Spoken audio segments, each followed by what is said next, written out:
Well, good evening, everyone. I am so excited about this program. These are two of my favorite women on earth, but also two women who have inspired me and I know are inspiring a whole new generation, not only women, but young people who believe they can transform their own world and also the world around them. So this is really terrific. I'm going to start with just a brief bio of each of them, and you'll notice there's some really parallel elements in their life, and it's part of what makes them so special. And while I do that, we're going to roll some pictures from their life. So you'll see them. I have to say, Zhang has the cutest baby pictures. We have a beautiful picture of Arianna with her mother, but they'll roll as we do this. So, and it will take it to today. So you'll see some pictures going all the way from childhood through now. So, Zhang, you were born in China in a time of great change in the Cultural Revolution. Your parents were educated Chinese Burmese who moved back to China in the 1950s. During the Cultural Revolution, their university degrees counted against them, and you were sent to the grinding poverty of the countryside. Your family was divided. You were able to return to Beijing at 9 years old, but for a period of time, you and your mother were homeless. When Deng Xiaoping opened the door and reforms came into China, you and your mother emigrated to Hong Kong. You spent your teenage years working long hours as a factory girl, sewing collars and buttons onto dress shirts, and, as I've read, to even earn one more dollar in salary jumping from job to job just to try to save enough money for a secret dream she had. And Zhang has mentioned that no one else in the factory seemed to be dreaming just quite the way she was.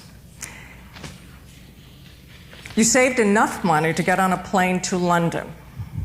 You wrangled a full scholarship somehow, I don't know the story. You earned your bachelor's degree from Sussex University, a master's degree from Cambridge, University of Cambridge. You eventually landed a job on Wall Street with Goldman Sachs and Travelers Group. They regret letting her go, I'm sure. In Beijing in 1994, you met your husband, Pan, who's with us tonight. I have read that it was love at first sight. You can stand up and deny this if you want to.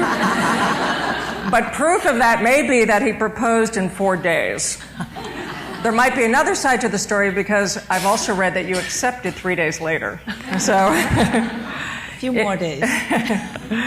In 1995, you and Pan co-founded the SOHO group. And just 12 years later, they had the largest real estate IPO in history, 12 years after founding this company. Today, you're the chief executive of the SOHO group. It's the largest commercial real estate developer in China. You've revolutionized the model of office space in China and created some of the most creative and iconic buildings in the world. You have brought or built dozens of major buildings in China. You've expanded to the US, and you've worked with many of the world's most renowned architects. Real estate is often thought of as a man's world, and so you must be, if not the most successful woman in real estate history, certainly one of them. You have become a major philanthropist. Just 21 years after founding the business, you and Pan pledged $100 million in financial scholarships to those in China who didn't have opportunity, similar to both of your lives, and knowing the power of education to transform lives. She has 10 million followers on Weibo. She runs an hour every morning and runs marathons. I think we've come close to a definition of superwoman. And hopefully, thank goodness, Arianna Huffington is with us tonight because she's going to remind us all how to balance our superwoman tendencies. But now I'd like to tell about Arianna's life. So Arianna was born in Athens, Greece, just after the end of the Civil War in Greece and after the devastation of World War II and the Nazi occupation of Greece. Her father spent time in a Nazi concentration camp. He published an underground newspaper. He was one of the top journalists at the time. Arianna's mother, who I knew her well, we all affectionately called Yaya. She was a mother to the world. She was the most amazing woman. But she had a dream for you and believed in anything was possible, and somehow got her daughter to London to study at the University of Cambridge on a scholarship. And despite arriving without much fluency in English, listen to this, Arianna went on to be elected president of the famed Cambridge Union, which is the oldest debate club in the world. She earned her master's degree in economics, and before she was 25, she had published her first book with Random House. Next followed her second, called After Reason. The first was called The Female Woman, and she now has more than a dozen books under her belt. She's the mother of two spectacular girls with Michael Huffington, who's here tonight, Christina and Isabella, and one would think that's enough in life, but it's just the beginning of the story. So in the midst of all this very full life, she entered journalism and then created the most prolific and powerful online newspaper, the Huffington Post, and turned it into a digital juggernaut. Arianna, you are no doubt also the most powerful and prolific female publisher and journalist maybe ever. And in fact, few men can claim equal to her legacy in journalism. One would think that was enough. And now she's recently announced will not be doing that full time and has another mountain to climb, and one that goes to another core passion of hers, which is healthy living and work-life balance. So building on several of your books, including Thrive, which was called Thrive, and the subtext was the third metric to redefining success and creating a life of well-being, wisdom, and wonder. And then also her book, The Sleep Revolution. You announced that this now would become and turn into your next venture called Thrive Global. So please welcome them both, these two amazing women.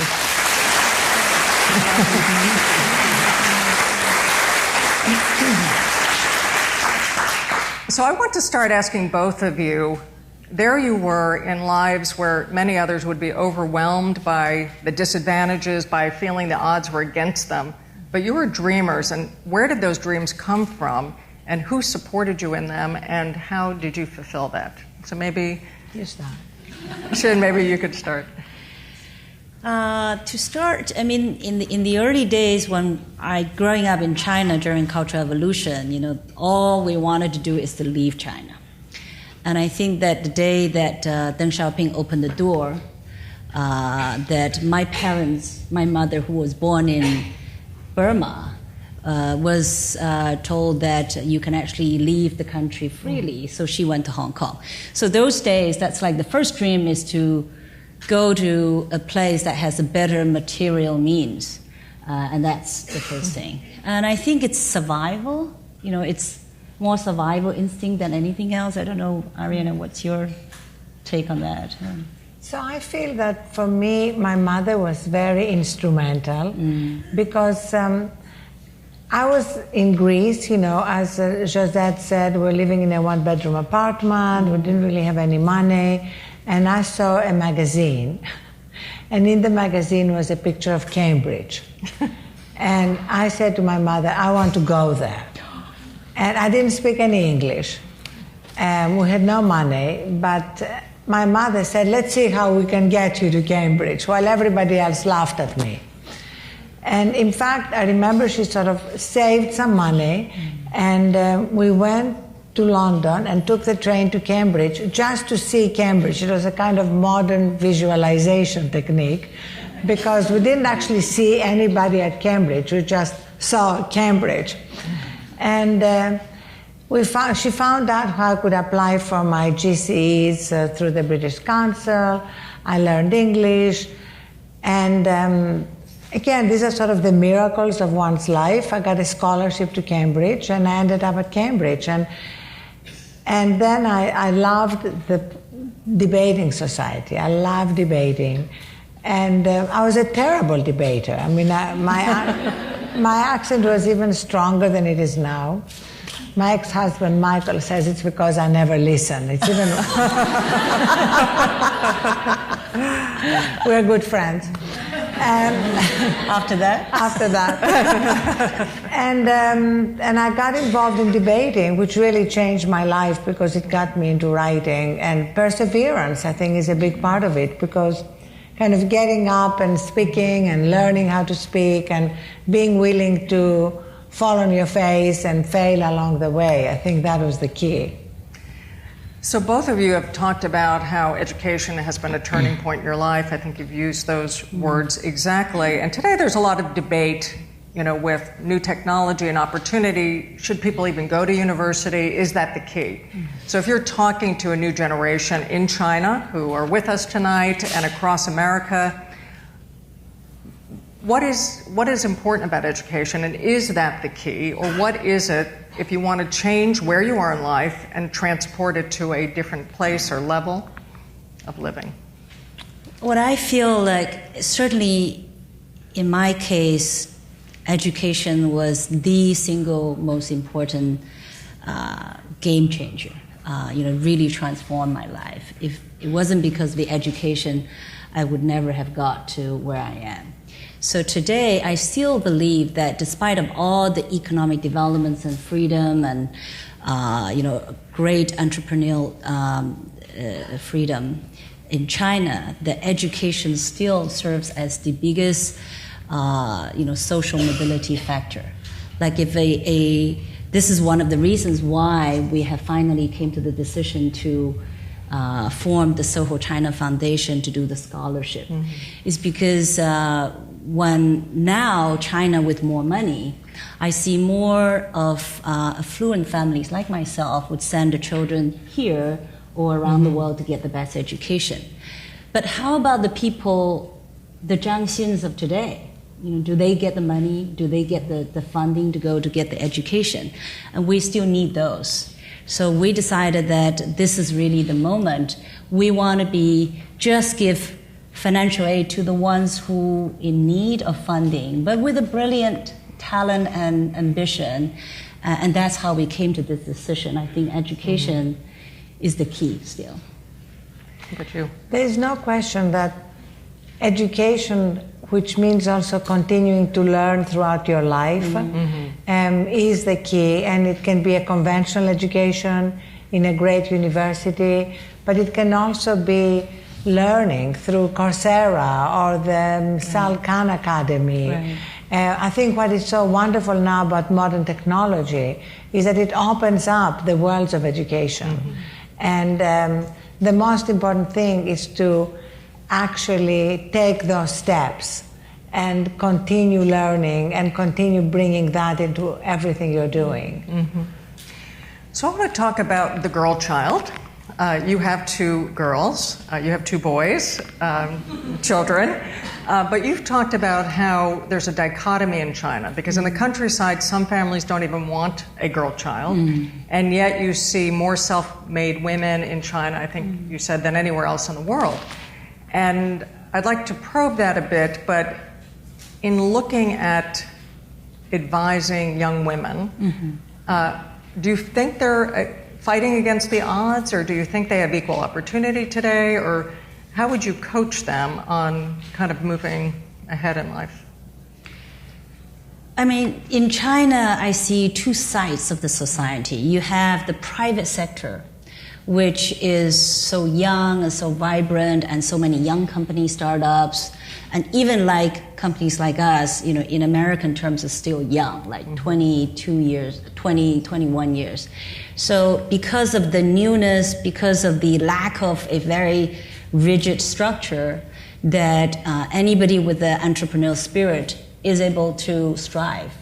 And therefore, you see a lot of amazing women do well in the private sector.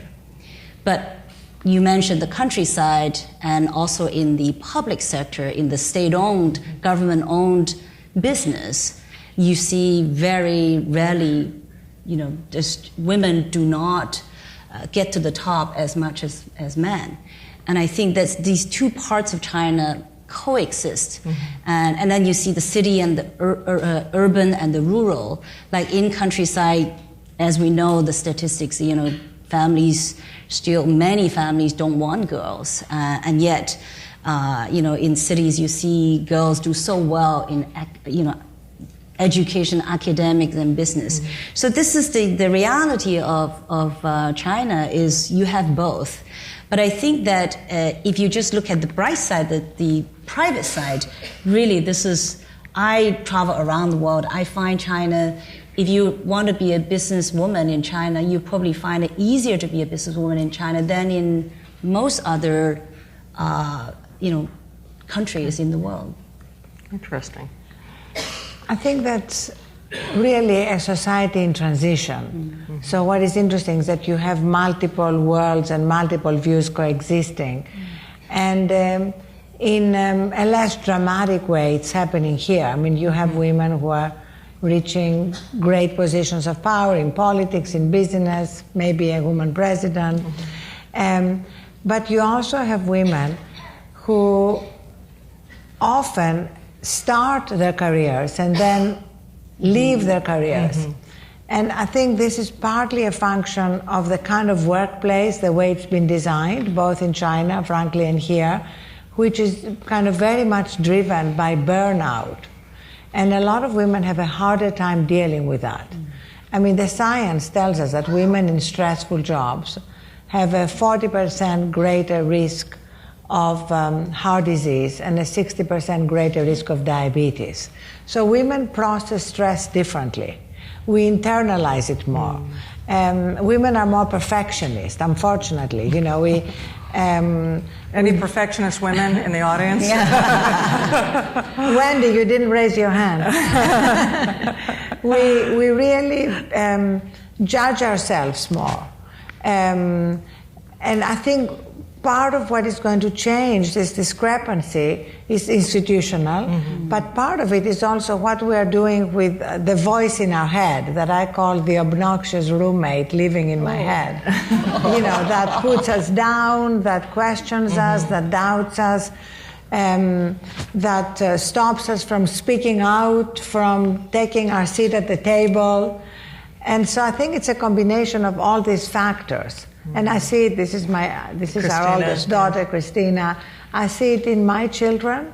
I see them, despite the fact that, they've had a good education, they're doing well. I see them holding back, judging themselves, all the things that I went through. I'm sure you've seen it with your girls. Yes.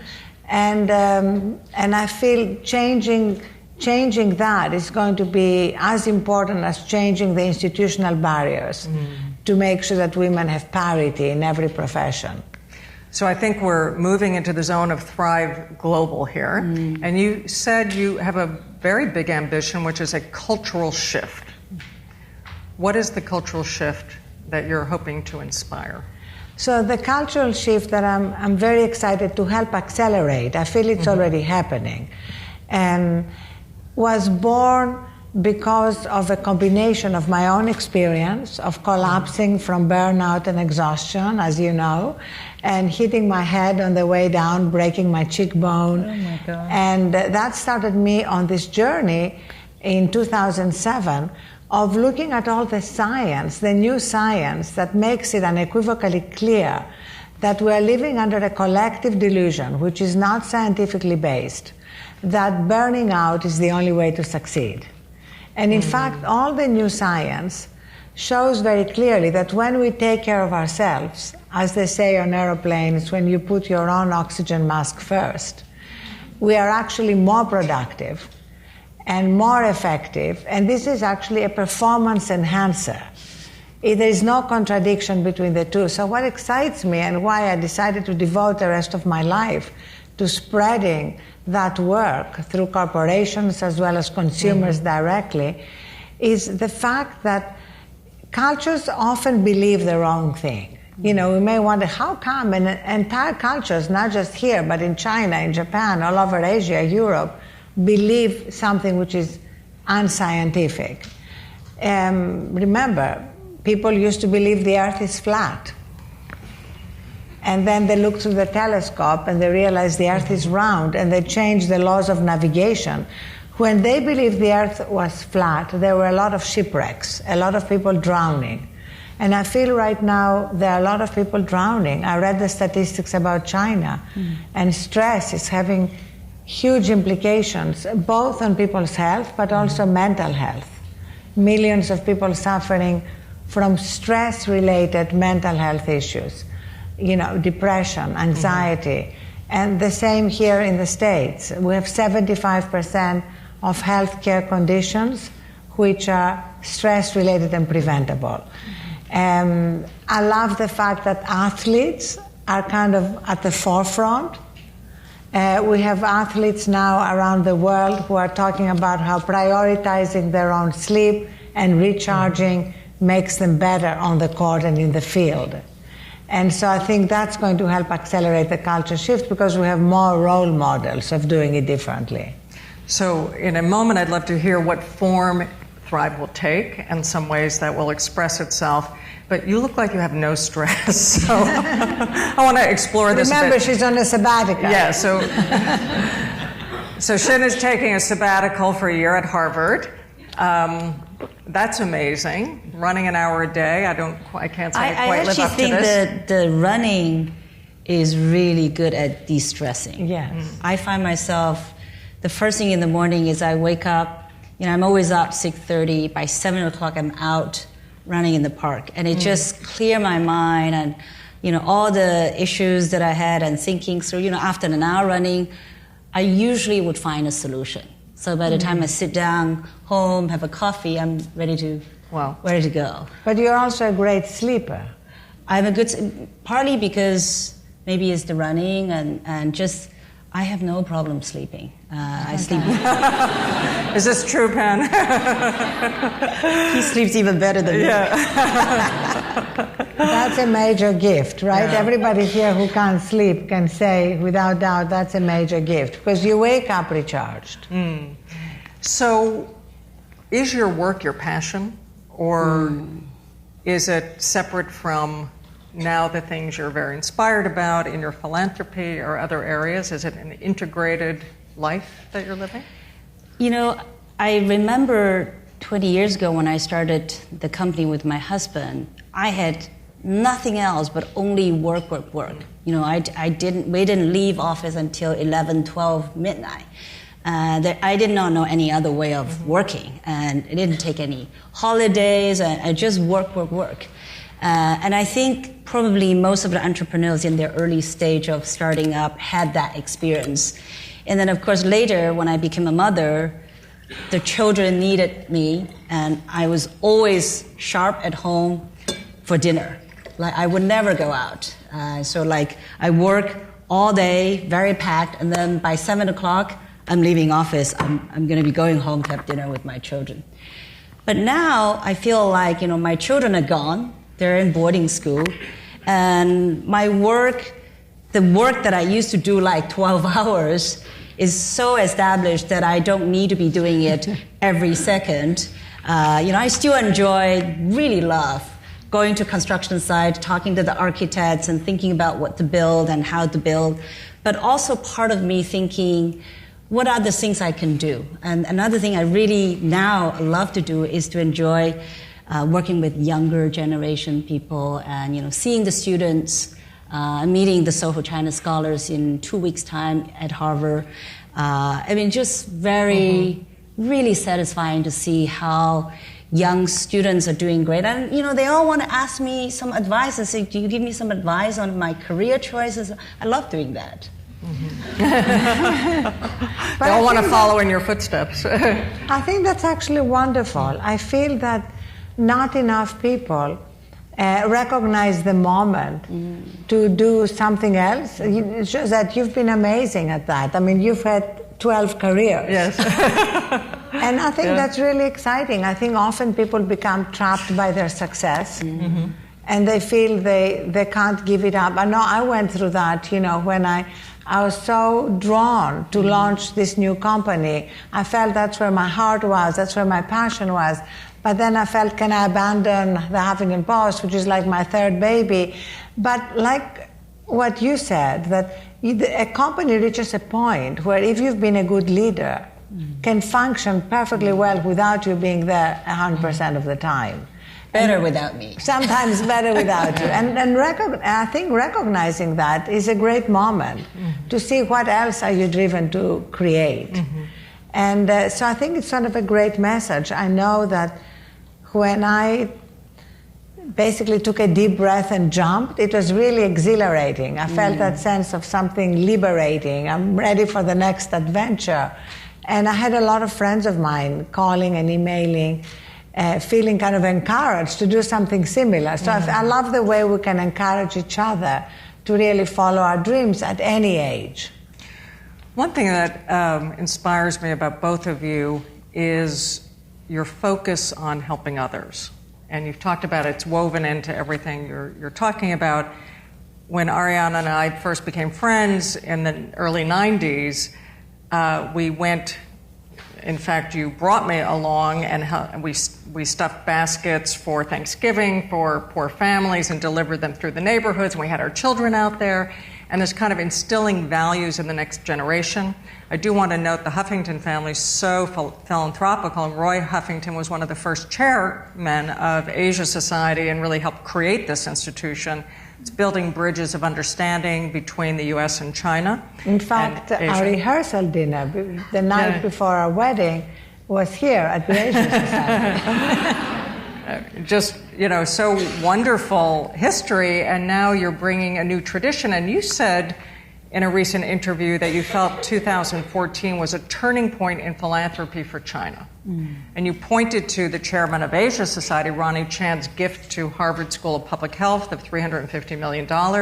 It's when you and Pan, I think, announced your own scholarship initiative. So will we see this kind of DNA of philanthropy spreading in China and Asia and elsewhere? Because if that happens, I think we really can see a transformed world and imagine that in our future.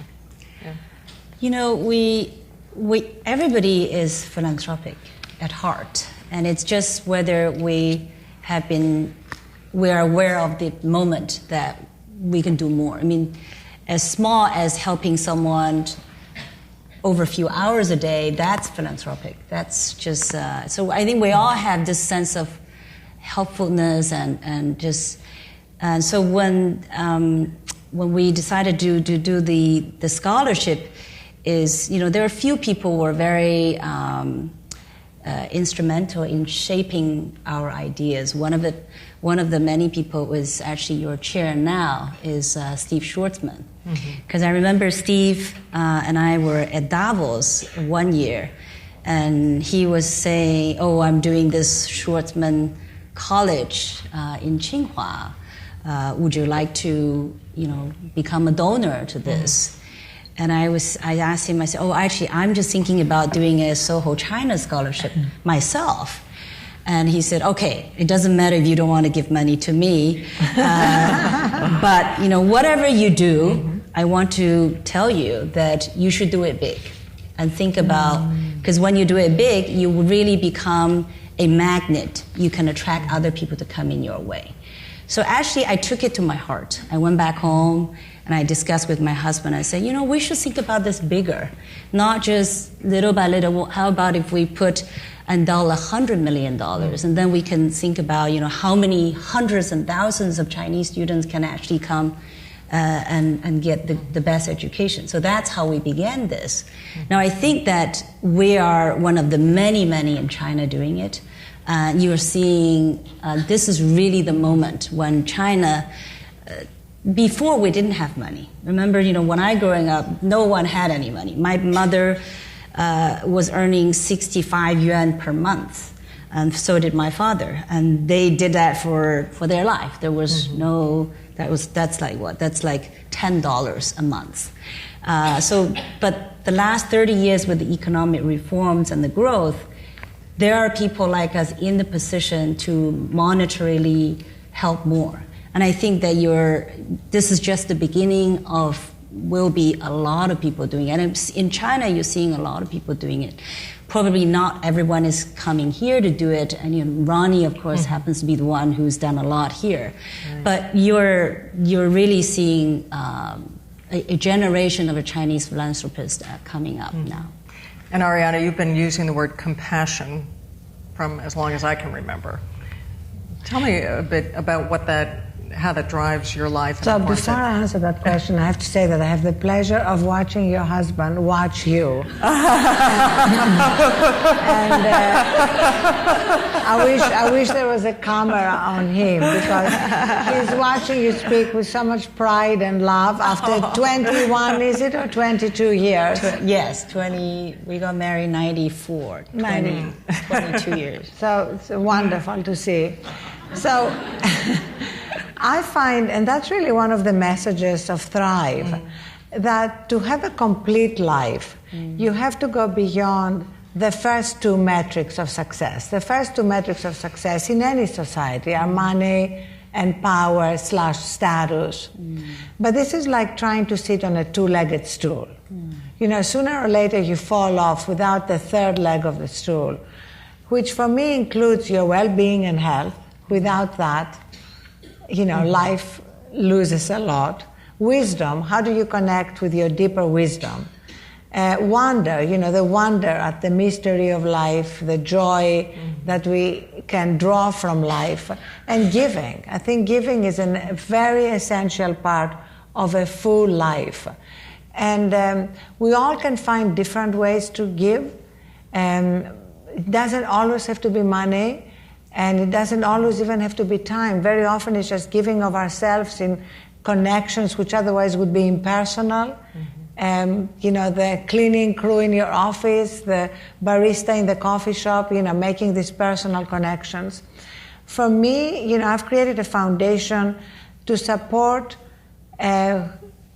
through trainings and through courses the leadership of nonprofits, because I feel some of the most idealistic people, and you were in that world, Josette, are the leaders of nonprofits. And what happens is that they're so passionate about it that they burn out in the process. I mean, I have talked to leaders, whether it's at the Gates Foundation or at the Global Citizen Project fighting poverty, and you see them kind of work round the clock, burn out, often give up and leave because they can't sustain it. So by giving them these trainings, we are hoping to make their giving more sustainable. And so part of my commitment in Thrive Global is for every training that we're giving for corporations to give a free training to nonprofits. That is so wonderful, and it really is a thing, because when I was heading the UN World Food Program, and we were delivering 30 billion meals a year into war zones, and I never in that entire time sat down and had just a dinner for pleasure, because if I made one call and reached the King of Saudi Arabia or someone to help save 40,000 kids, I mean, it was so real, but it's true that the sustainability of that kind of work and all this passion work is really hard. So that's a wonderful gift to leaders in the not-for-profit area. Wonderful. And also then they can do that for their own teams. I remember at the World Food Program, we did a retreat in Europe, and a number of the leaders started to cry because it was the first peaceful night's sleep they had, because they're in Somalia or they're in Afghanistan. And it was just so overwhelming to be able to sleep without fear that you wouldn't wake up in the morning. And the world is being very sustained now by these kind of leaders. It's beautiful, Arianna, yes. So I'm just going to ask one more question, and then we're going to go to all of you, and we'll take questions from the internet and from both Sina and also from Twitter and other sources. So I want to ask about women's leadership.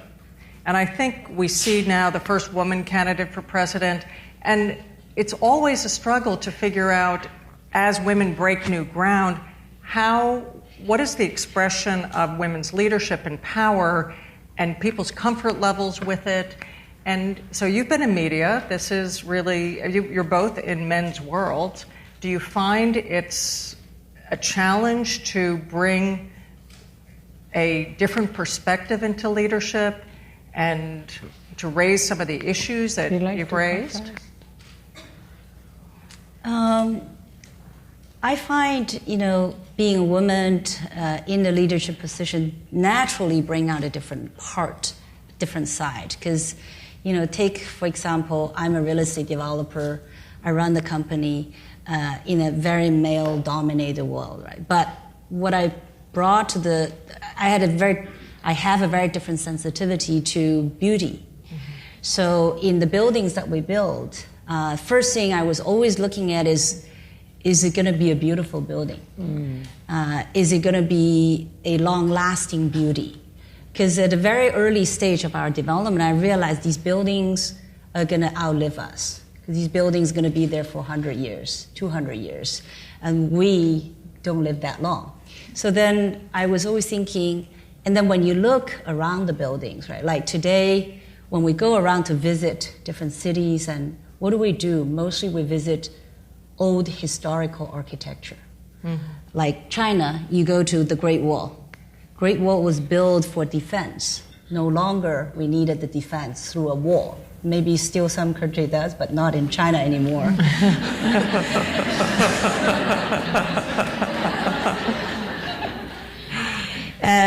But what does it serve today? It serves as a culture symbol. It's a symbol of China now.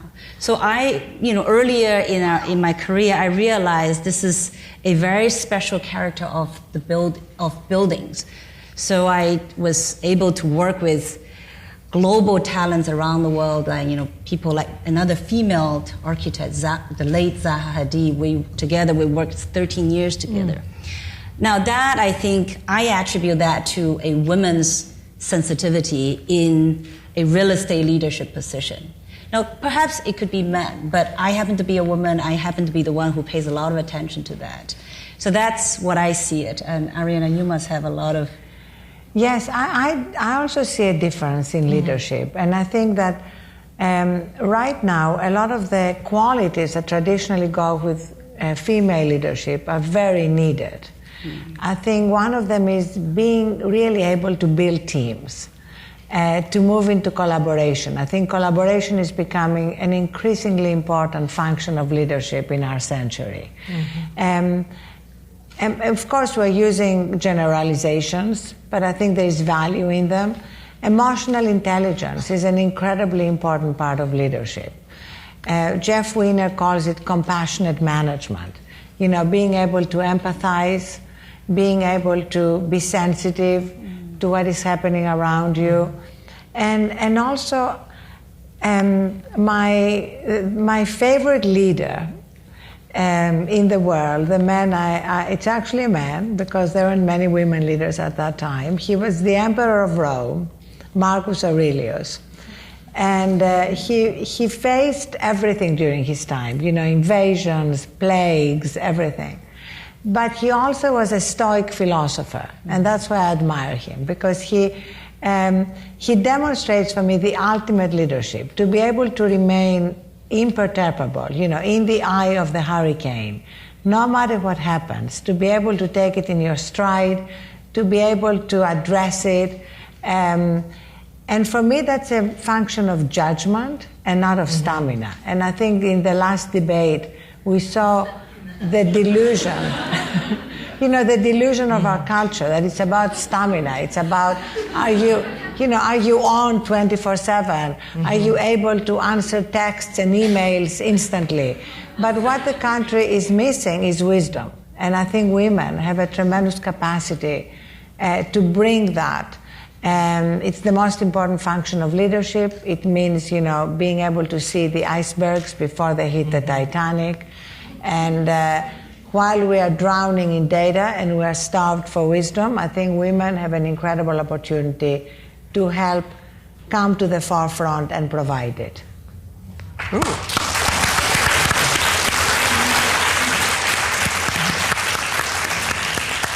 Anything else you want to say on that, or you? I find women have great stamina. Oh yes, of course, I really do. I don't think that's the problem. I think stamina without judgment.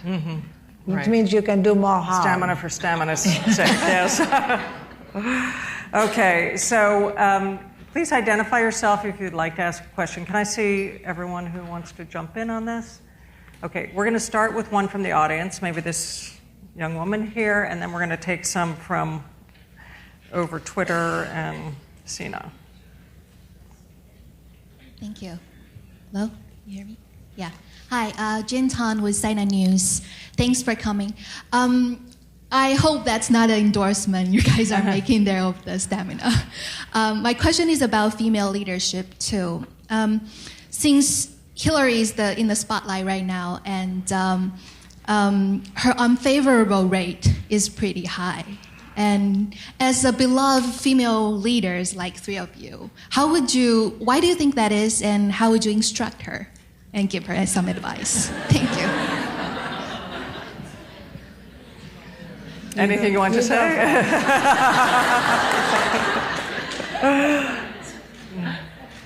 I don't know if I'm even qualified to answer that question. You are. Of course you are. Well, let me ask a few more, and we'll weave this in, because we have so many great questions here. So I'm just going to go through a few of them so we get a range that's coming in over online. Who is your hero role model, woman or men? Tips for young women entrepreneurs, please. To all, both of you, what do you think about professional housewives? If you can do it all over again, what career would you choose? Having spent some time in the US, what can American women learn from the Chinese? What should I do if I don't have the skill to realize my passion? And then I love this. This is to Arianna. How can I get a good night's sleep as someone just starting a company? So let's try to take a couple of these, and you can cogitate on the question about the future of American leadership here. We should start with what we can learn from Chinese women. Yes. There are differences in approaches. On women leadership? Between China, just between Chinese culture and American culture. Oh. And I think there are things to learn from each other. Well, you know, the Chinese women that, if I see the difference between American women and Chinese women, is that the Chinese women are, you know, having gone through a very hard time, which is the Cultural Revolution and, you know, all that incredibly hard time.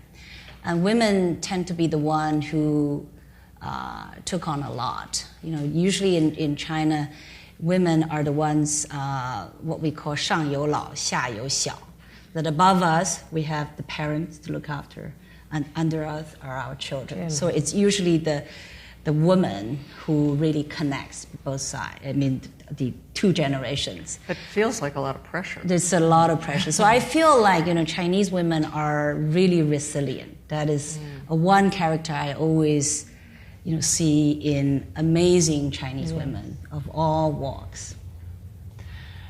Yes, I feel resilience is an incredible gift, and ultimately it's what separates success from failure, because every career has failure along the way, and my mother used to say failure is not the opposite of success, it's a stepping stone to success. And when we recognize that, then we are more willing to take risks because we're not afraid to fail and to get up one more time than we fall down. So I think that to go back to your question, I think it's really important to demonstrate that kind of unflappability no matter what comes your way. I think people really resonate with that and recognize that that gives a leader a centeredness, a stability, and I think wherever you are on the political spectrum, I think Hillary Clinton demonstrated that during the debate on Monday, and that's why her numbers show that. But I think also it's a demonstration for all of us. There is nothing wrong to prepare for a debate. Right. You know, there is nothing wrong to prepare for an exam. There is nothing wrong to show up in life well prepared. Yeah. That's not a disadvantage. I mean, I know we both went to Cambridge, And at Cambridge, there was a bit of a cult of effortless superiority. You know, you had all these young men, especially, right? Who appeared like they never read a book, they never did any work, but somehow they got A's just because they were naturally brilliant. Well, we don't mind showing that we work. We don't mind showing that we prepare. We don't just rely on our natural brilliance. And I think that's a good message for younger women. Wonderful. Let's take one from here, and then we'll go back to the internet. Oh, so many wonderful questions. Can we reach in the middle here?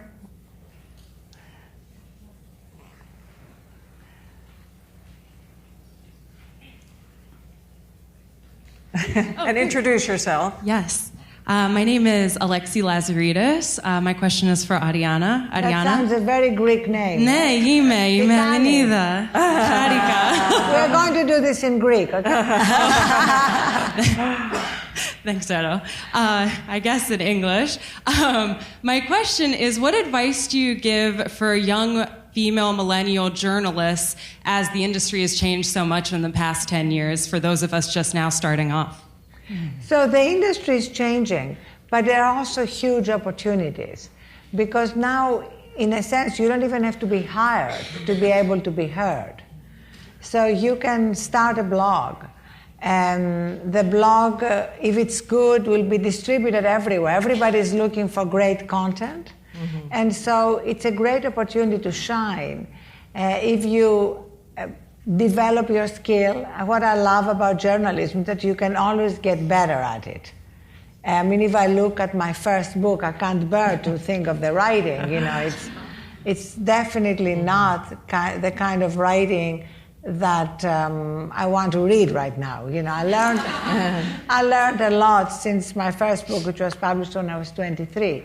So in the same way, for me, it's about working it, trying, and not necessarily waiting to get a job. You can start right away, and everybody is going to want to publish you once you demonstrate the skill to write and capture the public's imagination on any subject that interests you.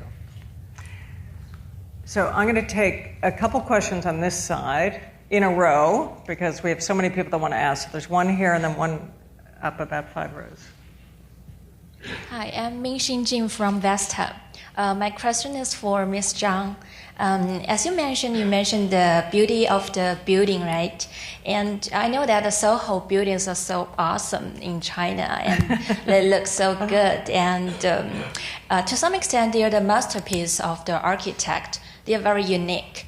So, but as the commercial real estate, it should be profitable. So, based on your experience, how your company do the cost evaluation when all of your previous projects are very different from each other, and in some other words, is that how do you find the balance between the architectural beauty and the business profit? Thank you. Why don't you answer that while we go and give the mic up about 5 rows there? I mean, I often think that people, you know, the market, when you do the analysis, people tend to be very static. And actually what I always believe that when people walk into a beautiful space, you don't know which part of their passion it gets inspired and what decision they will make. And, you know, it's very hard to put a price on, you know, that inspiration. So from the early on, and we benefit from the cost in China of creating something quite architecturally different. Is not that much different. I mean, cost is not that much higher. Maybe we're talking about 10% higher. But, I mean, we knew, and over the years we've learned that these beautiful buildings, once they are built, people walk in, they are willing to pay a higher price to buy, to rent. Again and again, we've been proved that's the case.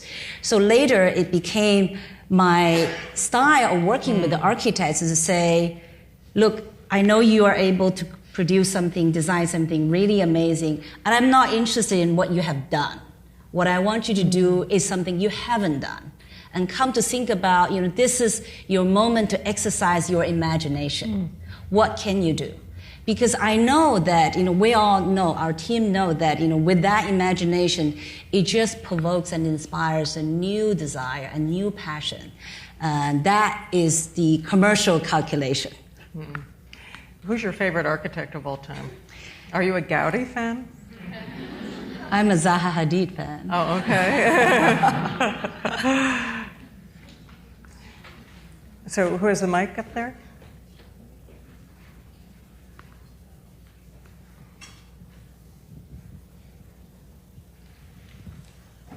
Hi, thank you so much for three of you powerful women to share experience to us. So my name is Shen from Columbia University. So my question is about passion. Actually, we talk about a lot of female leadership, but today, nowadays in either in China or US, I think for women, you have more opportunity to talk about your dreams, not only about how to survive in a society and how to make more money. So my question is about because nowadays you have a lot of opportunity to think about your dreams. So many students or many young women career beginner, you talk about this. I choose my passion first, or I choose how to survive first. I mean, because a lot of people talk about you have to have passion so that you can be successful in your career. But there are a lot of arguments about that. You have to build foundation first. I think we've got the question. Yeah. Okay. So passion over paying the rent. Right. I mean, how do young people make this decision? Right. So I don't think it's either or, because I think we have to pay the rent, and we have to make ends meet, but that doesn't mean that we need to stifle passion. I think passion may not occupy the entirety of our day or existence, but it can remain there. We can keep feeding it and making sure it doesn't disappear, because it's like your point about the beauty of buildings. When you keep it alive, it can lead to amazing things. I mean, there is a magic in passion, and unexpected things happen. And I find that if you keep it alive and if you trust that opportunities will arise to put it into effect, they do arise. I mean, I've always been amazed in my life by how often, even in my darkest times, things happened. I remember, walking down the streets of London after my second book had been rejected by 36 publishers. Oh. And I was actually asking myself that question: do I follow my passion to be a writer, or do I go get a job to pay the rent? And I was walking by a bank. I remember it was Barclays Bank on St. James's Street. And I walked into the bank and asked to see the bank manager. And armed with nothing, I had no assets except a lot of Greek chutzpah. I asked the bank manager for a loan. And amazingly, the bank manager gave it to me. Attracted by your passion. Exactly. I think for some reason he gave it to me. And I think it's like in fairy tales. In fairy tales, when the hero or the heroine is in a dark forest trying to get out of the dark forest, often there are all these helpful animals that come out to help them. And in life too, there are helpful animals disguised as a bank manager or whatever it is that you need at that moment. So keeping both alive. So you have mentioned visualization. And how do you manifest your dreams? I mean, and is it a lot about really focus in life and believing when the lions and tigers and bears come up along the road instead of the helpful animals? You mean the dreams well, I just think that once you have we're talking about your determination, the determination dreams, right? Then once you have a dream and you have a passion, you become such a magnet that you just attract people along the way, and then it's contagious. Just like your story of walking into the Barclays Bank, I mean, I think many of us have had that experience of just the passion itself, the dream itself, and can be so persuasive. And the thing is, I'm at a different stage now, right? I'm thinking, as I get older now, can we still keep the passion? Can we still keep the dream? Because the dream, after 20 years, and it does not feel so fresh anymore, right? So it's also important, in people like my age. Of course, you're all here so young, and the importance is to how do we recharge? Yes. And how do we refresh ourselves? And what's the next stage? I want to be feeling passionate and refreshed and dreaming all the time, all my life. I don't want this to be only just a character of youth. So that's something I am facing, and being here at the Harvard doing the fellowship has been an incredibly refreshing moment in my life now. But I really feel that this is an incredible teachable moment, what you are demonstrating, because, and that's really part of what I'm trying to do with Thrive, to tell people that if that passion is beginning to go, if you're feeling burnt out in your life, if you're not getting the same satisfaction, do something about it. And so many people don't, not even for financial reasons. Sometimes they don't do it because you're running a huge company. How can you change that? So deciding that I want to recharge in a deep way, I'm not talking just because you're getting a good night's sleep, but just in a very deep, profound way, kind of rediscover what your passion is, I think makes the journey of life so much deeper and more interesting. And you now have discovered, for example, philanthropy in the deep way in which you are pursuing it can be such a satisfying passion, or who knows what else is around the corner. My point is just, I love the sense that life is just so amazing, even with all its challenges, that there is only one way to live it, which is kind of in crescendo, like fully engaged in it, and constantly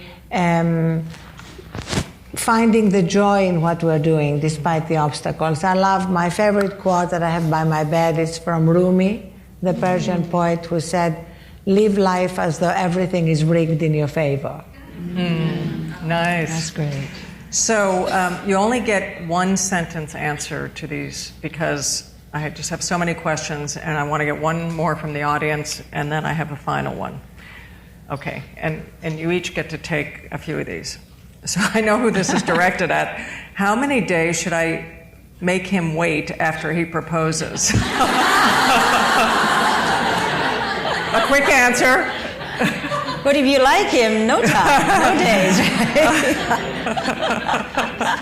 If you don't like him, then forever. Okay, Arianna, what's your favorite movie? Oh. Oh, gosh. My favorite movie... Or what's one of your favorites? One of my favorite movies is When Harry Met Sally. Oh. A real romantic, so why? Well, first of all, Nora Ephron was a great friend and an editor-at-large at the Huffington Post, and every time I see it, it brings back her personality and her just incredible love of life. Wonderful. Okay, both of you get to say this in one sentence. If you can do it all over again, what career would you choose? You're starting out. I'll still do the same. Yes, I would definitely do the same, but I would do it differently.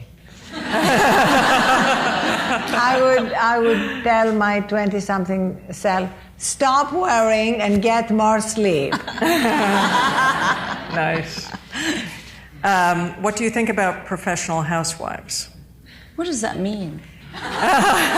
Sorry. I'm not sure, actually. I guess it means women that make the choice to stay at home and really take care of their family. Oh. And so I think... Professional? I think it's called that. Full time. I mean. Does anyone know? We can't get to the person online. It's from Crystal3JT at, okay. I'm sure I'm making politically incorrect comments here. Okay, and I'm going to save that one. So one last question here. Do we have a man to ask one question here? Here. Okay, wait, right here in the front. Here we have a man. Okay, we'll take two just quick, and then you answer because here, and then we have a man. Thank you, Zhang and Arianna. My name is Dee. I'm working at Sanders Capital, a hedge fund in the firm, and also I'm on the board of a Wharton Club of New York in my spare time. This is a question about whether female leaders should show emotions during their leadership. Because all three of you, as we observe and admire, we're all very calm and composed, but is this what women leaders always should be? Can we show emotions?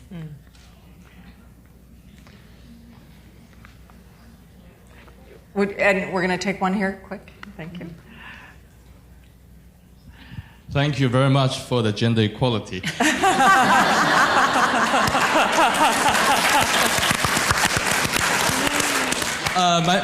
My name is Chen Jian from Asia Side Policy Institute. I'm a male, but I'm a feminist by heart. I'm very glad to spend the evening, considering I have two babies to look after, as Josette knows, with my wife to experience the power of female leadership. But the one thing I think is missing, is the elephant in the room, is that in the globalization of the pursuit of empowerment of female and also the pursuit of gender equality, considering Lao Pan is here, Michael is here in the audience, what can we do for each other to make each other better? I mean, men and female. And what can we do for the world to make us better? Thank you for asking. What can men do to make us better? Okay, do you want to take both of those? So can women show emotion, and how can men change their perspective, or what do they need to think about? I will say Jen has a new baby girl, and I can see it's opening your mind to thinking about that, yes. I think it's very powerful for women to show emotion. I think increasingly transparency is one of the most powerful attributes of leadership. And people resonate with that because there's nobody who doesn't experience multiple emotions. And being able to demonstrate in an appropriate way, I think is very powerful. And what men can do to help advance gender parity and everything that women want, I think becoming more aware of subtle biases, including in the language we use. Certain words are used differently to describe men and women, like ambitious is always a good word for men, but often not a good word for women. You think, oh, well, she's so driven, she's so ambitious. Well, you say he's so driven, he's so ambitious. So just kind of noticing the subtle distinctions in the way we use language to describe leadership qualities in men and women is very important. As Sheryl Sandberg has said, the word bossy is used to describe young girls in a negative way, and Sheryl says we should instead say that she's displaying leadership qualities. Any thoughts on either of those? On women showing emotion, I absolutely agree with Arianna. Today, it's transparency that trumps everything, right? And I think for men and women, showing our true self is the most powerful attribute. And what can men do to raise the women's status? I happen to be the really lucky one. I have a husband who is so supportive for everything that I do, and never ever not being supportive for any crazy dreams that I have. And so together we have two boys, and I always tell my boys that you are entering soon, or some entering adulthood, and soon you'll have girlfriends, you'll have wife, and I'm you sure must they do always... already, but they don't tell me. I always tell them that you should always encourage whatever dreams they have, and then they they naturally, one of them had a girlfriend, and so I know that they like women with dreams, women with passion, and that is, I think, if we see more men supporting that, that's really encouraging for all of us. And if there are any questions that have not been asked, I'm going to give you my email address. Wow. And you can send it to us, and then any special ones, I'm going to also direct them your way. But it's very simple, ah@thriveglobal.com. And also share your stories. You've just announced this to all of China. I would love to hear the stories, especially from China, about the stories of your burnout, the stories of your wake-up call, of living life differently. I believe starting this conversation is going to be key in accelerating the culture shift. Wonderful. So I get the last question, and I'm going to combine this question on heroes and role models and ask it in a different way. So if you could have a long, lovely, relaxed dinner with anyone in human history, living or dead, who comes to mind? Who would you like to sit down and have a long conversation with? I would actually love to have a long, relaxing dinner with the two of you. Let's do it. We're going to do that. And I would in fact like to invite you right now to pick a date, which we'll do after this, to have that relaxed dinner. Isn't it wonderful? That's great. I can actually make my dream come true. Okay.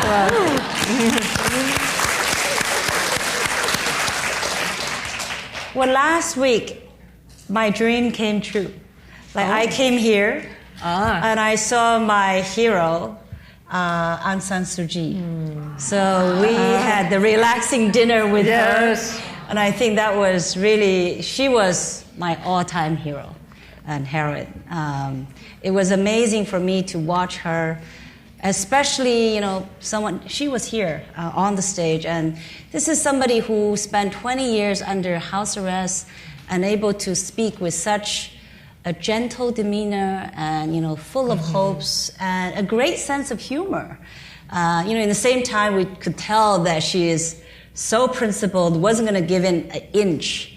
I really felt that was the best dinner I could ever hope for. Well, and you should have seen Pan's face at the dinner because he was so happy for you. I know. And someone said, "Who's that photographer?"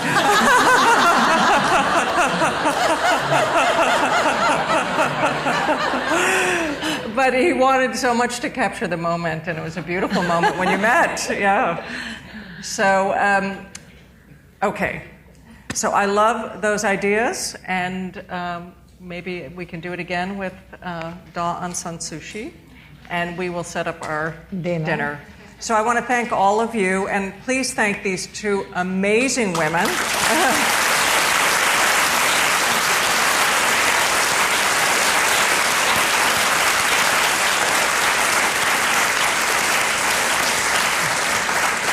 I had a deeply humbling moment when we all ended up on the Forbes Most Powerful Women list together, and I thought, oh my God. And so I had a dream of meeting you. I didn't know you then, and of course we've known each other, but this is such an honor for me, and so thank you.